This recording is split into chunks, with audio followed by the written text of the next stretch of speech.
To be humble, to be kind, it is a giving of the peace in your mind. To a stranger, to a friend, to give in such a way that has no end. We are love, we are one, we are how we treat each other when the day is done. We are peace, we are war, we are how we treat each other and nothing more. And to be bold, to be brave,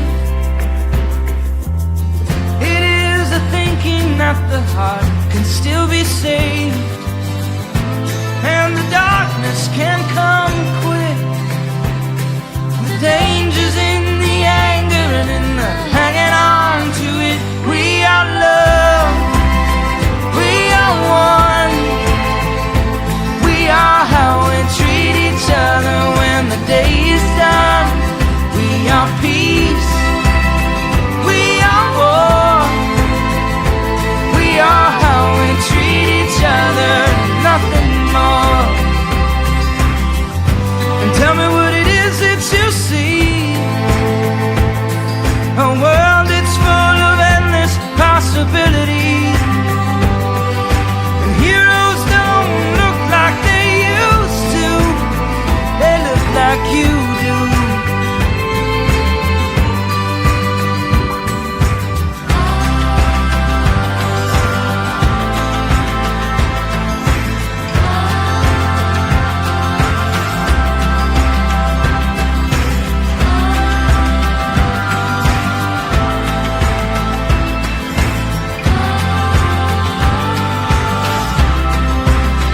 We are love, we are one, we are how we treat each other when the day is done.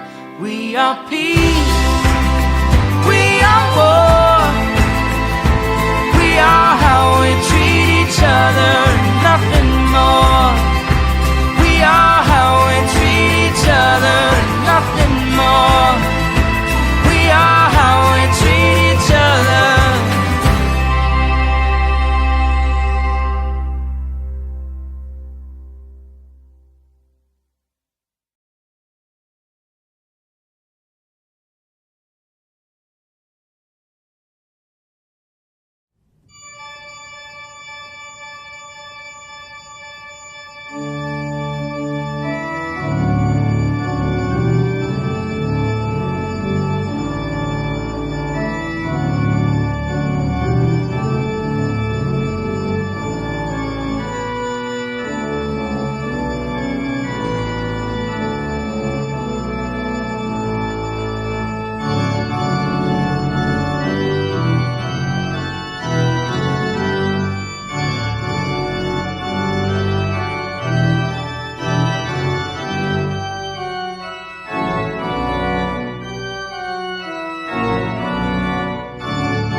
Good morning.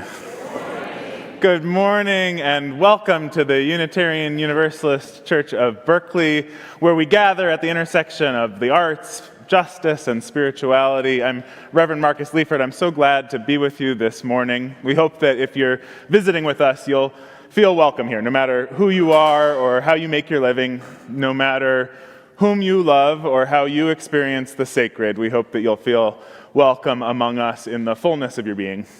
Everyone's invited to join us after the service for a meal, lunch over in the social hall. Make your way all the way through the atrium and be our guest.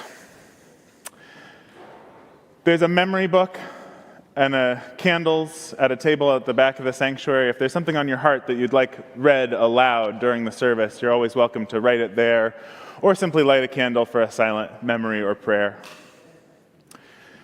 We are in this season of worshiping holy habitats and holy inhabitants, thinking about how our ecological understanding can inform how we think about welcome and care. And today we acknowledge, as we like to every week, that many of us, are people whose roots don't run deep in this land that has been known as Huichin by the Chochenyo Ohlone-speaking people for millennia. May we be honorable guests and do our part to repair the harms that have been broken as we live into a new solidarity with indigenous peoples in the earth. This next Sunday, I just want to invite you to bring, especially kids here, but everybody's welcome to, bring your backpacks, because we are going to do a blessing of backpacks or purses or tote bag, NPR tote bags in particular. Any kind of, any bag that you would like blessed. Bring it to the service next week, and we're going to do a little blessing of the backpacks. Our Director of Family Ministries, Catherine J., has a special token to add on to your bags. And anyway, it's going to be a good time. And if you can, come early next week. Reverend Rosemary Bray McNatt is going to offer the personal theology lecture at 9:30. She's the president of our seminary, Star King School for the Ministry. And if you can be there, it won't be, you don't want to miss it. All right, today, thinking about what it means to have care in our roots, to be interconnected down beneath the surface of things. Will you rise in body or in spirit, and let's connect our voices as we sing together our opening hymn, Morning Has Broken.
Good morning.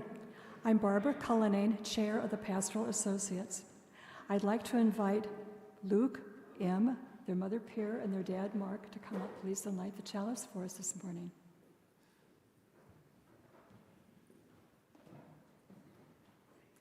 We kindle our flame today with these words by Richard Gilbert, which we speak at the beginning of our Pastoral Associate meetings. Come into the circle of caring.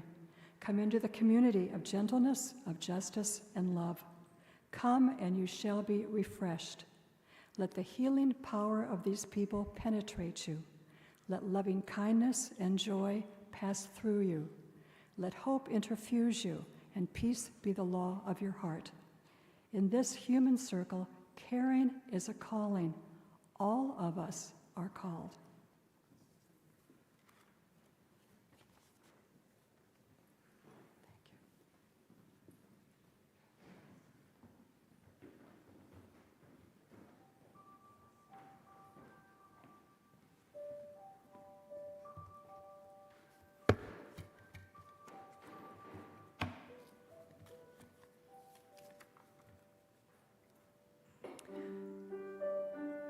So this next song is a chant just to send good thoughts and love out to others, and you can also send it to yourself.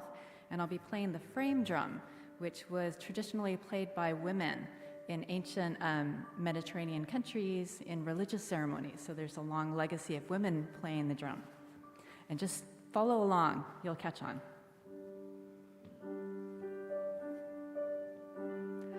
I am sending you this energy of loving thoughts and strength.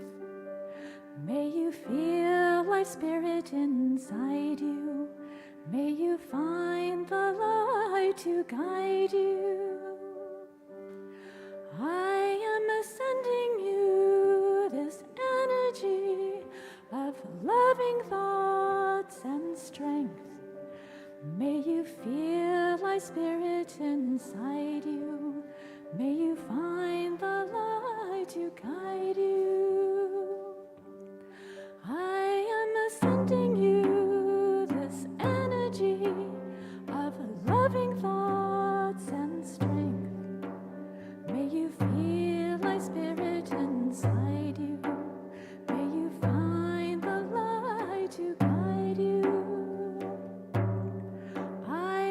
Sending you this energy of loving thoughts and strength.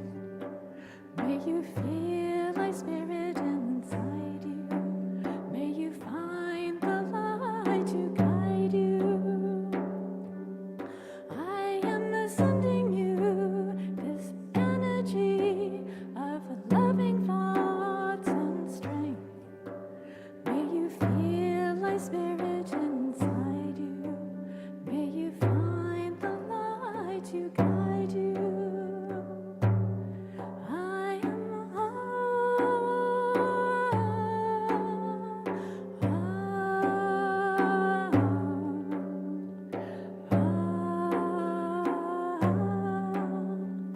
peace, strength. I am sending you these wishes for deep happiness and peace. May you feel my spirit inside you. May you find the light to guide you. I am sending you these wishes for deep happiness and peace. May you feel my spirit inside you. May you find the light to guide you. I am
Good morning.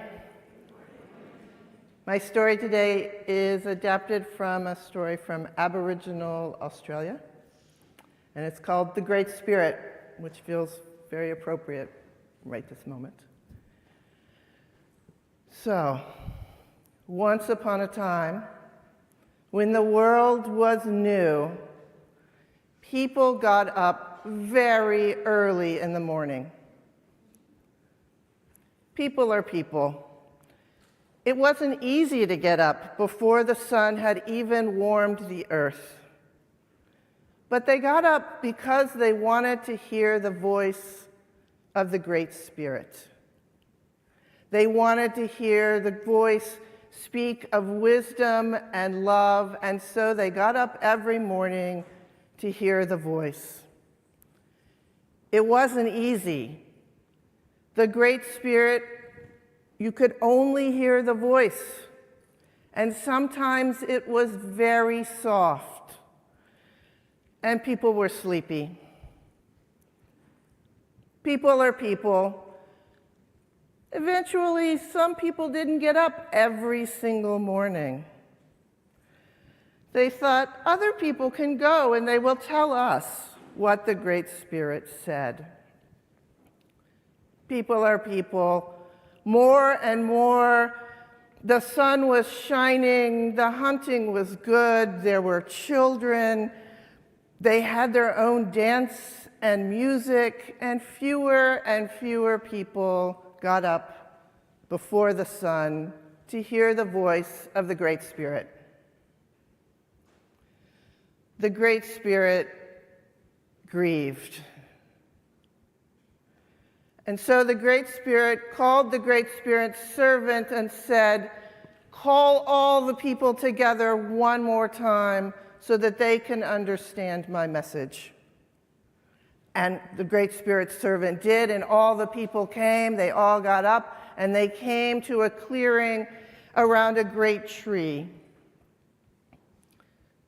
And suddenly, the great tree cracked in half. And everyone jumped. But that wasn't all. Because after the great tree cracked, a tongue descended from the sky and went into the great tree. And then the great tree closed up around the tongue. And the Great Spirit's servant said, "So do you understand what the Great Spirit has told you? Go in peace." People are people. They did not understand. They had no idea what that meant. And so they went on with their lives with the singing and the dancing and the food. But many began to miss the voice of the Great Spirit. And they wanted the Great Spirit to come back and speak to them. And so they went back to the Great Spirit's servant, and the Great Spirit's servant said, "This will not happen. You have received the message." And so they went to the graves of their ancestors for answers, and they got no answers. And they went to the stars for answers, and they got no answers. People are people. They want answers. And so finally they went to the wise Waigiri, and Waigiri said, "Did you not understand what the Spirit was saying?" And the people said, "We did not." And so Waigiri gathered all the people, and Waigiri said, "Did you see the tree crack?" They nodded. Waigiri said, "Did you see the tongue come down from the sky into the tree?" And all the people who were there definitely saw the tongue go down into the tree. And Waigiri said, "That is the message. The Great Spirit is in the tree. The Great Spirit is in the trunk of the tree. The Great Spirit is in the leaves of the tree. The Great Spirit is in the roots of the tree, and the Great Spirit has spread everywhere." And finally, the people began to understand. They could hear the Great Spirit in the boop, boop, boop of the raindrops. And they could hear the Great Spirit in the wind when it blew softly, and in the wind when it blew, the Great Spirit was there. They could hear the Great Spirit in the animals and in the fish and in everything that there was. The people finally understood. They could even sometimes faintly hear the Great Spirit in each other. Where do you hear the Great Spirit? If you could rise in body or spirit, we're going to sing the kids out to RE. Kids, come on out to the atrium and meet your RE teachers, and we will go do some very fun things. The ocean refuses no river, no river. The ocean refuses no river, no river. Hallelujah, hallelujah, hallelujah,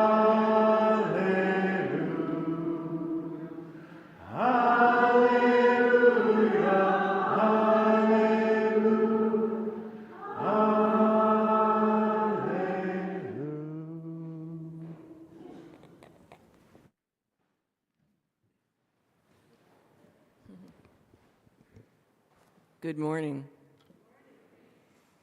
I'm Ann Wardell, and I'm here to talk a little bit about being a pastoral care associate. A few years ago, when I retired as a pharmacist, I didn't miss certain aspects of my job, such as dealing with insurance issues. However, I did miss interactions with the patients, specifically meeting the long-awaited new baby or assisting those that dealt with the surprise and subsequent treatment for a difficult diagnosis. I was pondering becoming a hospice volunteer when Barbara Cullinane spoke about the role of pastoral care associates at UUCB and asked for volunteers. Bingo, I enlisted. Being a pastoral care associate has allowed me to get to know some of our members more deeply than regular church activities sometimes provided. One of those members was Barbara Bennett, who died just a few days ago.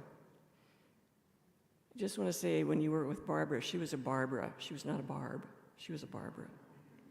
Over the course of several interactions over the years, I got to know about Barbara's fascinating and sometimes challenging life journey. Eventually, we developed a bond that allowed us to commiserate about politics, solve all of the world's problems, talk about our lives, tell jokes, and to start laughing so hard about something that tickled us to the point that we both had tears running down our cheeks. As we say in our chalice lighting, in this human circle, caring is a calling. All of us are called. We hope you will think about ways you feel called to reach out to others in our congregation. Perhaps you'll join us as a pastoral care associate, or perhaps you'll provide a ride or a meal, visit someone, or write a note in response to a supercard, joy, or concern. All you need to do is sign up, show up, and listen with an open heart. How are you called? Thank you.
invite you to take a deeper breath, to rest comfortably in your seat and feel your connection down to this good earth.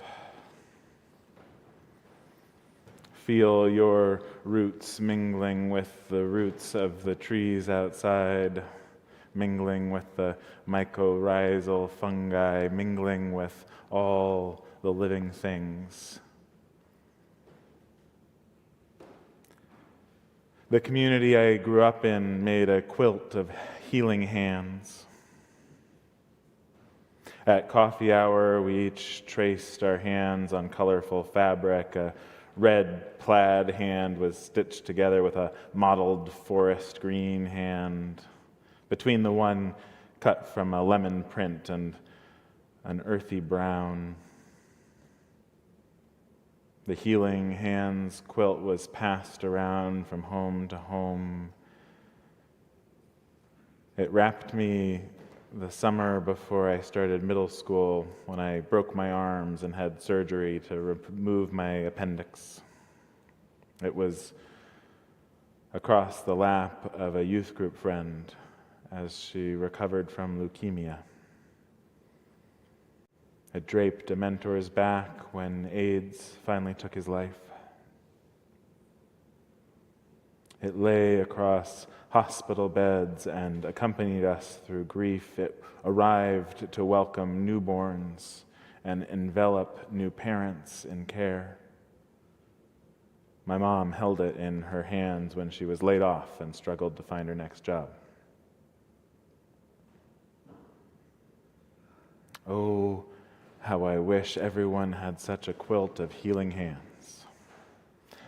Every family grieving a school shooting, every suffering child who could end up one day being a shooter, every refugee fleeing war, every soldier suffering from moral and mortal injuries.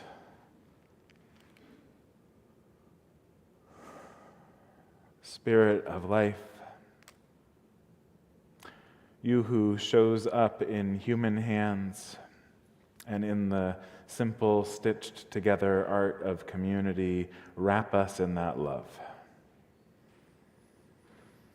Shroud heads bowed with loss and the weight of the world's woes. Wrap around weary shoulders and across aching chests. Hold arms and hands that keep trying despite all to hold the precious life around us. Gather around bellies that knot and hollow, and warm legs, especially when they don't work to hold us up. Wrap us all the way down to the feet, all the way to our roots, that we might know without a doubt, no matter how hard it gets, there is a love holding us. There is a love holding all that we love. There is a love holding all. Let us rest in quiet and stillness in this love.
In this community of care and witness, we hold one another through the seasons of our lives and lift up those joys and sorrows among us. Today we mourn the loss of a local hero, the loss of our columnist, humorist, widener of our circle, Kevin Fisher-Paulson.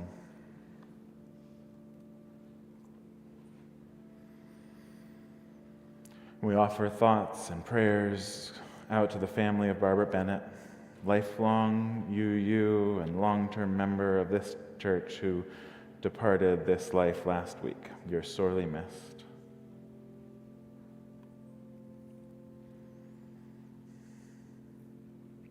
With Catherine J., we're holding the memory of former student Sammy Lincroft, who passed away at age 26 last week. Her comfort with being completely herself is a blessing to all who knew her.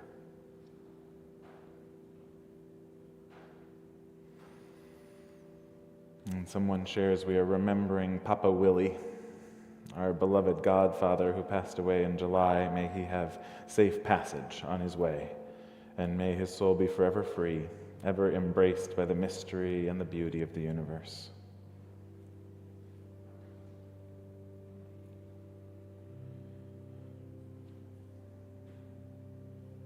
With Michelle Lubinka, my classmate Obi Ndefo passed of orthorexia. He was a shining light we'll miss.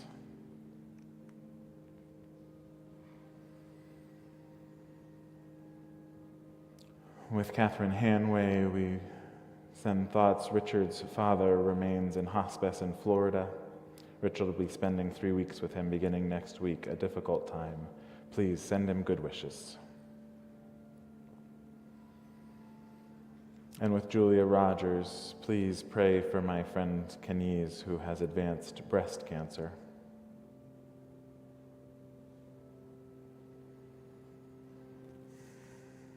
And we celebrate with Smiley. Thank you all for one of the most beautiful evenings of my life, he says. Love was in abundance, and giving was as gorgeous as it gets.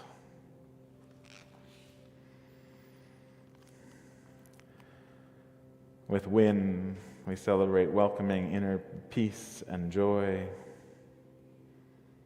And our daughter Saskia, wishing her well as she starts college at Vassar.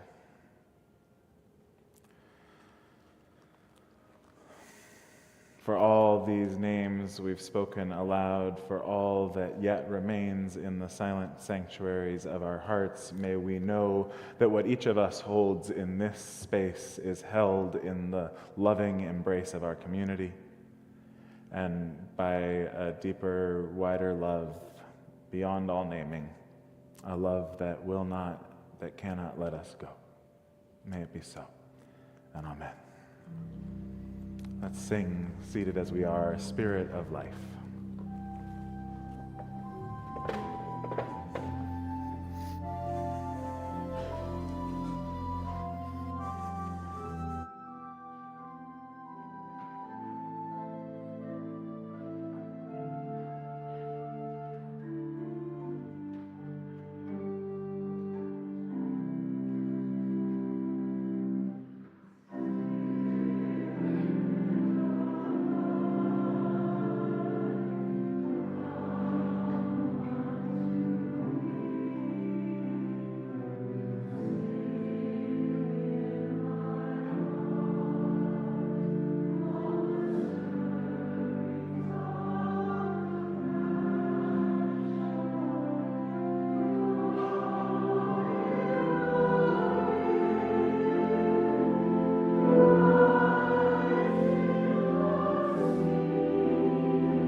There's an old parable you might know about heaven and hell.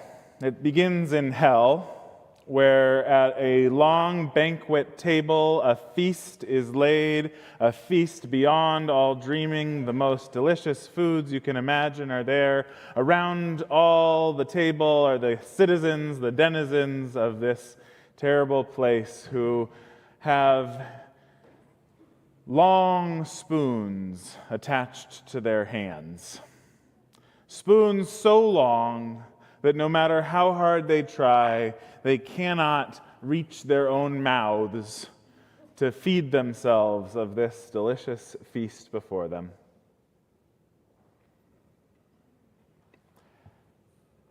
In the parable, we then turn to heaven, where the same banquet table is laid and all the delicious foods are there, and yet the people all around the table similarly are holding these long, long spoons, but they're in heaven, they're feasting together as they feed one another from these long-handled spoons.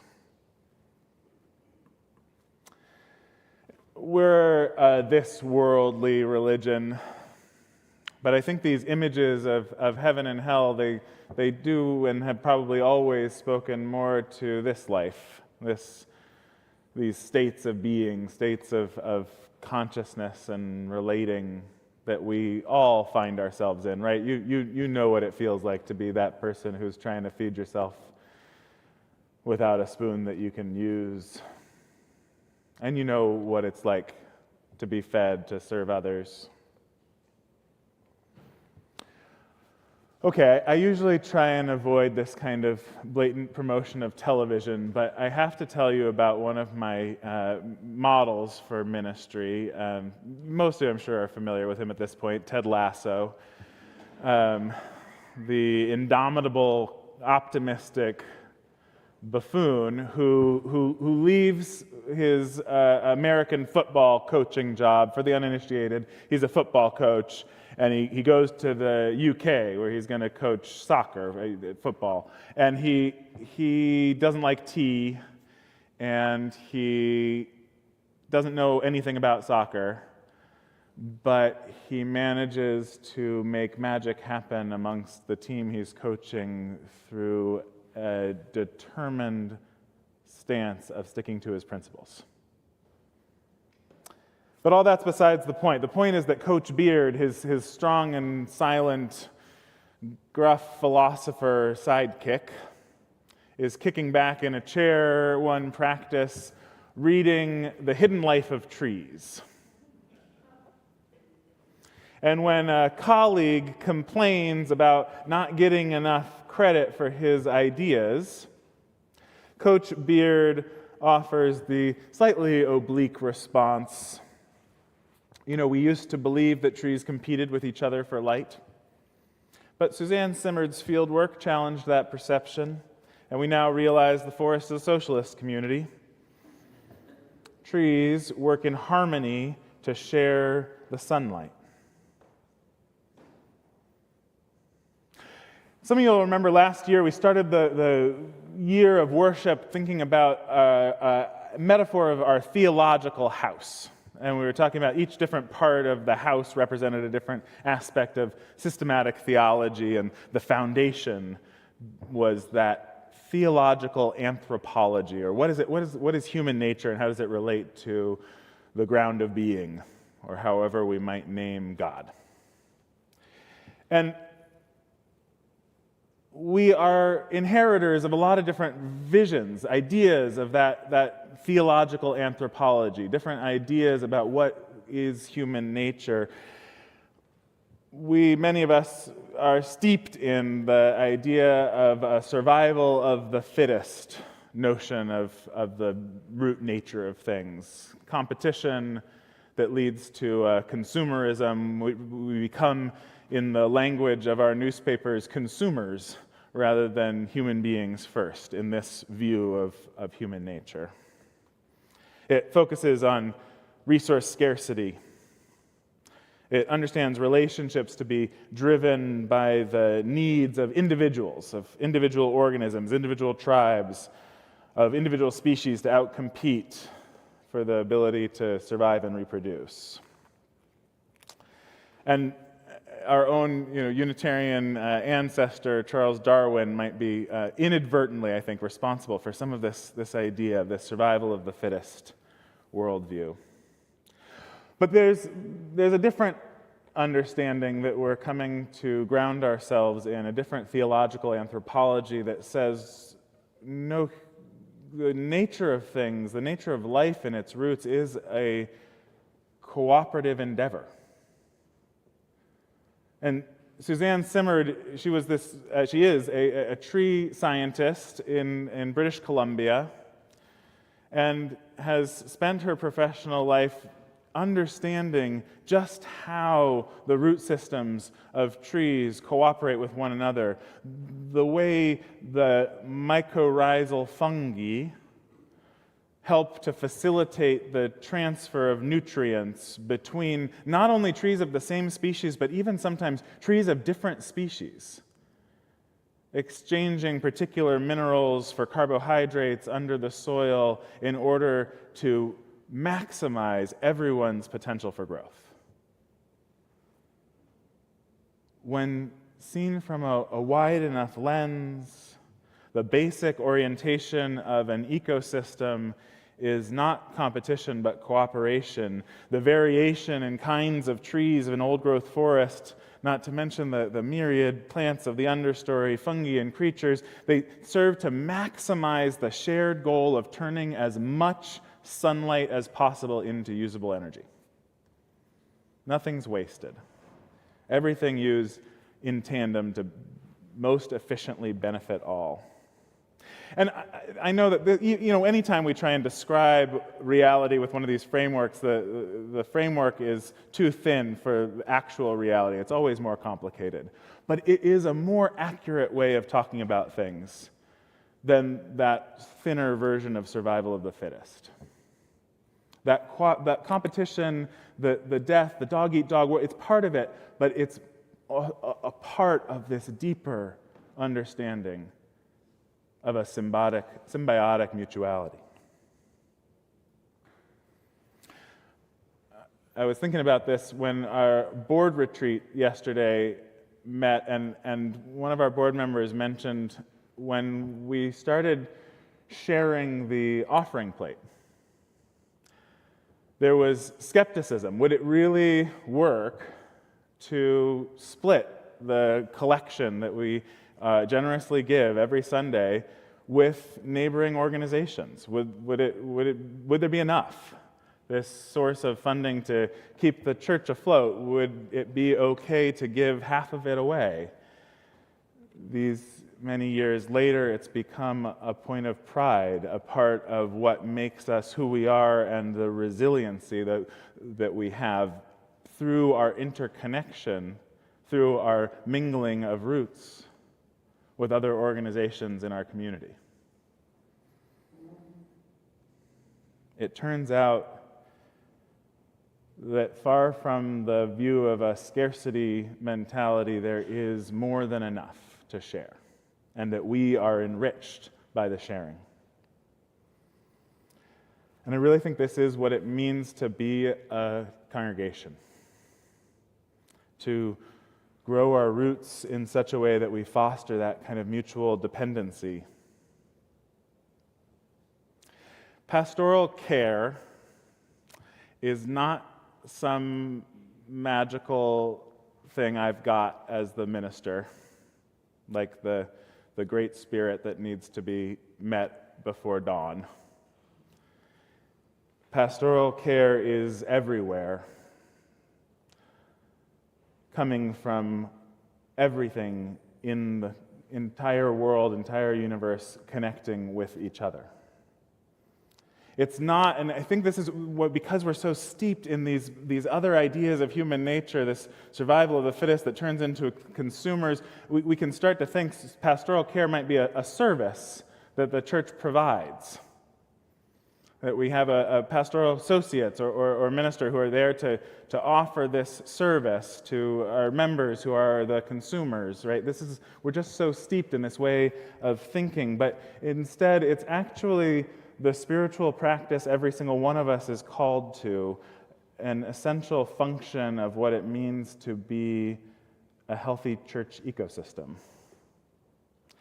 I remember a colleague of mine, when I served in Vancouver, he told this story. He was a Mormon, and he had been a Mormon for a long time in his life. He'd been a professor of religion, until one day in the service when his daughter saw the altar boys coming up to do some function in the service and said, "When will I get to do that?" And knowing that she never would, he looked at his wife, and that day they decided to start looking for another faith tradition. He became a Unitarian Universalist minister.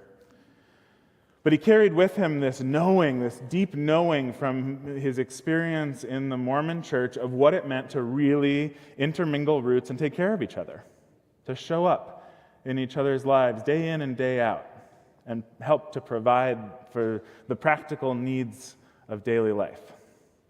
And so when he began serving at this big church in Vancouver, they were very anxious because they didn't have a pastoral care committee, and they were asking him, what was he going to do to get the pastoral care committee going again?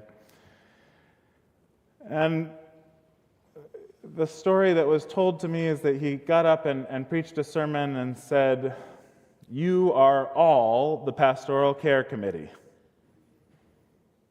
You're all the pastoral care committee." And eventually that church, they organized themselves into neighborhood groups, and there were a couple of kind of captains of each neighborhood who made sure that people were connected, who got people together for potlucks every so often, who helped people coordinate for rides when they needed them to doctor's appointments. And the congregation thrived. And I think this ecosystem of care, it goes beyond our human, our people-to-people interactions, even the space that we have, right? I think that's been part of this project that we've had the Atrium Task Force this summer, working on making our atrium the kind of space that will provide an ecosystem to nurture the quality of care and community that we're trying to create here. Space for people to mingle and have small talk conversations.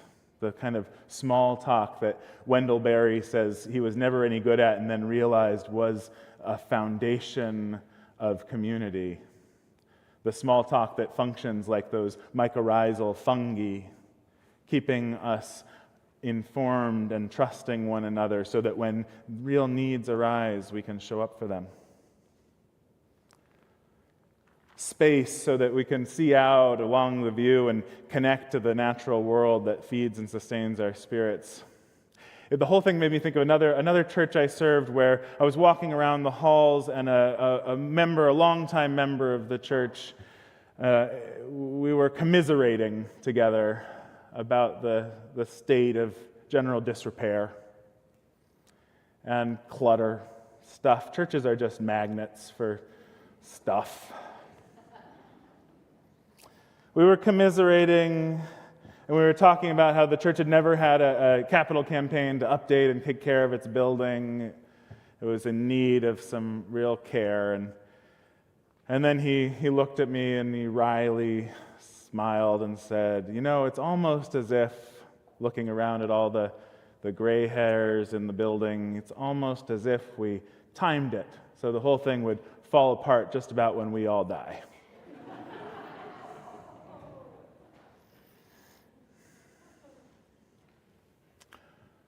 Our space, the revitalization happened. That conversation and others got people thinking about how they wanted to care for their space, how they wanted their space to reflect the quality of care that was essential to the mission of the congregation.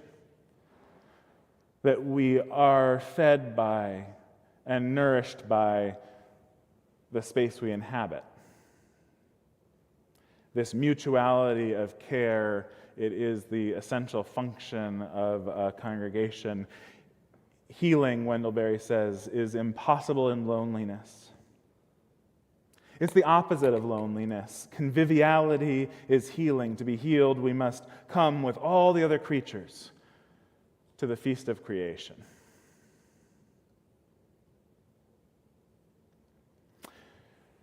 In two of the most harrowing experiences of my life, I lost touch with the roots around me. I lost touch with consensus reality. I experienced psychosis. And both times, what showed up for me day in and day out was my church community. And they didn't figure out what meds I needed to take or what psychiatrist I needed to see. They didn't know just the right treatment plan. But both times, church community showed up with a shoulder for me to cry on in a service, with an auntie who was willing to take me in and have me stay in her spare room, with people who would take a walk. They didn't tell me how to understand it, what meaning to make, but they listened while I made meaning for myself. That consumerist vision of human nature, it says, find the next weekend workshop. That'll save your life. Or find the next 30-day cleanse, or maybe it's psychedelic-assisted therapy, or whatever the next fix is that's going to save your life. But the truth is that no matter how profound and transformational these experiences might be, life goes on. And no experience removes us from the need for an ongoing mutual dependency with others. There's no experience you can have that saves us from the day in and day out reciprocity of community. So let us be saved by potlucks and carpools. Let us be saved by check-in at the beginning of a meeting, or that call just to see how the doctor's appointment went. Be saved by a lingering moment of silence over lunch, by warm eye contact, willing to risk the awkwardness of intimacy. Be saved by remembering someone's name or the pronoun they prefer to be called. Be saved by a handwritten note, by a supercard showing up in the mail, by a candle lit for a loved one. Be saved by a text reminding a friend they're on your mind. Be saved by taking care of each other's kids or accompanying someone on a run for groceries. Be saved by holding someone's hand or touching a shoulder as we end our service, knowing sometimes that brief touch is this week's precious moment to receive that reassurance we all need, that body-to-body contact, letting us know our roots are mingled together. May it be so, and amen.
Hi, I'm Kay Farewell, and I'm a member of your Board of Trustees. In our covenantal community, we share the responsibility for pursuing our mission by giving generously of our time, talent, and treasure. I invite you to support the work of our church. You can give electronically by scanning the QR code on the back of your badge, or you can put a cash or check donation into the donation envelope that you'll find in back of the pew in front of you. Then you can drop it into the donation box beside the fountain in the atrium as you leave the service. Each week, half of our offering is shared with a nonprofit Good Neighbor organization. The Good Neighbor for this month is the Read Aloud Volunteer Program, which fosters the joy and love of learning in children through reading and storytelling. Please join me in rededicating ourselves to our mission.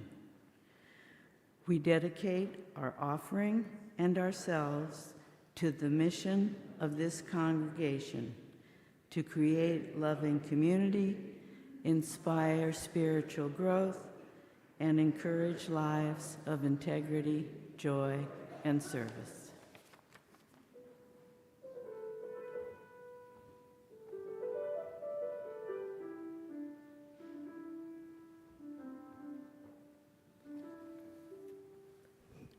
Buenos dias, good morning.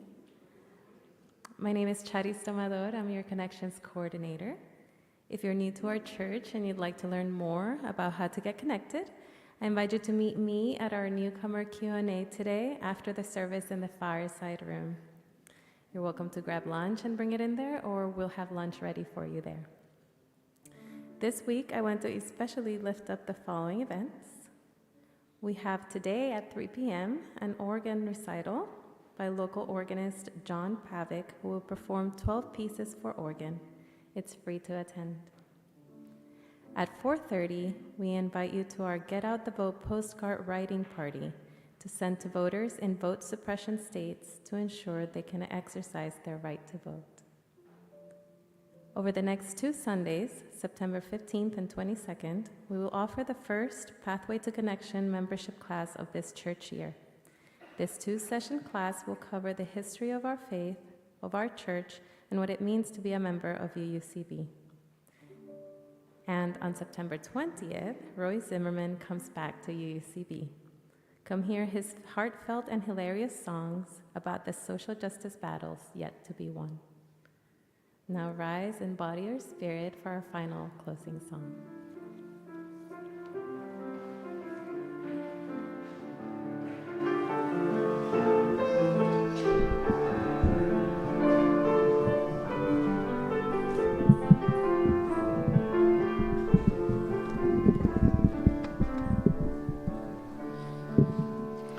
My blood doth rise in the roots of yon oak, her sap doth run in my veins. Oh, bless my soul like the open sky, the stars forever have lain. Where the stars, where the stars, where the stars forever have lain. My hands hold the weavings of time without end, my sight as deep as the sea.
You reach out a hand, touch a shoulder, be connected in some way, feel that body-to-body contact, that reassurance you are not alone.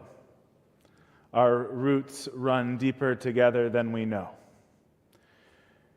No matter what you think or how you feel, no matter what you do, you are loved.